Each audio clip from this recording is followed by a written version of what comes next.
السلام علیکم ورحمۃ اللہ وبرکاتہ۔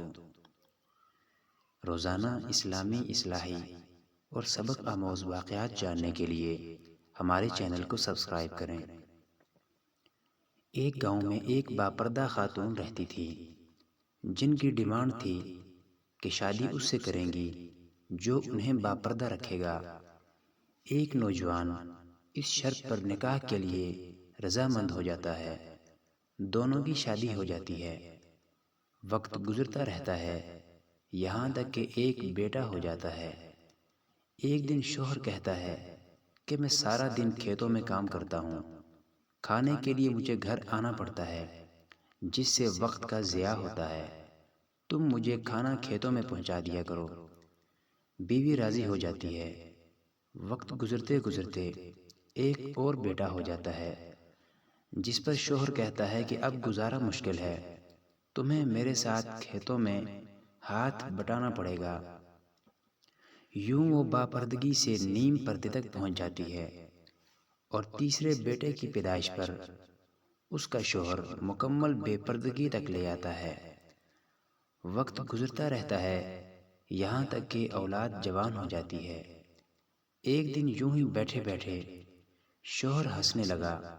بیوی سبب پوچھتی ہے تو کہتا ہے کہ بڑا تو پردہ کرتی تھی، آخر کار تیرا پردہ ختم ہو گیا۔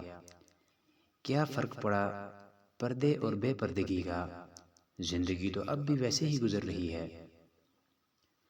وہ بولتی ہے کہ تم ساتھ والے کمرے میں چھپ جاؤ، میں تمہیں پردے اور بے پردگی کا فرق سمجھاتی ہوں۔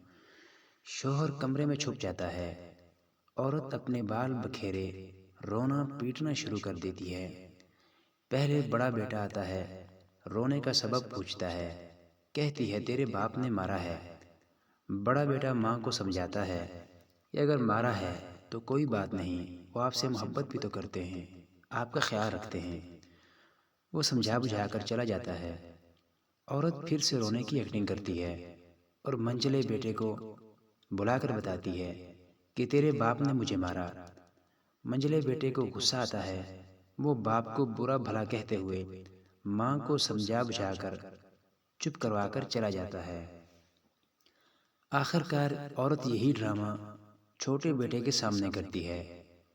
چھوٹا بیٹا تو غصے سے آگ بگولا ہو جاتا ہے اور زور زور سے گالیاں بکتے ہوئے ڈنڈا اٹھاتا ہے اور کہتا ہے کہ ابھی باپ کی خبر لیتا ہوں۔